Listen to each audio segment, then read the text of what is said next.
Hello, my name is Ryan Simons, and this is CNN. Today we are here with our special guest, Mr. Evan Weinstock, and we'll be discussing Trump's new tax reform. Before we start, what is your opinion on this reform? Hi Ryan, thanks for having me here today. I am not for this tax bill because I don't think it helps all Americans and favors the rich and wealthy in our country. Okay. There hasn't been any tax reform in over 30 years. Why do you oppose this change in the tax code?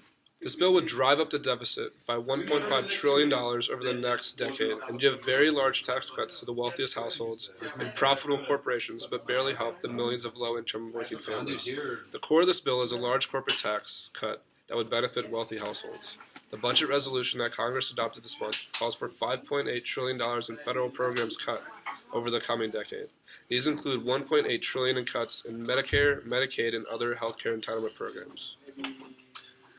This tax plan is based on a series of tax cuts.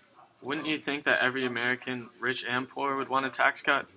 Every American would want a tax cut, but this bill helps the wealthiest Americans and the high for-profit corporations the most, which will lead to the middle class and low-income families to suffer. First, this bill repeals the alternative minimum tax, which ensures that high-income people who take a large amount of deductions and other tax breaks pay a minimum level of tax.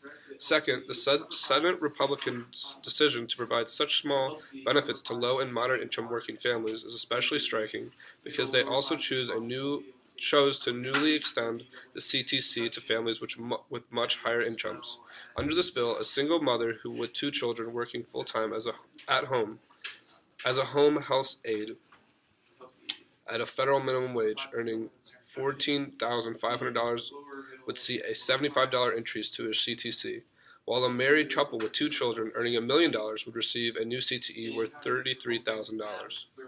Every American does want a tax cut, but this bill does not help all Americans and favors the wealthy and rich corporations over our low and middle-class citizens. All right, well, that is all the questions I have for you today. Thank you for coming in, Mr. Weinstock. Thank you for having me.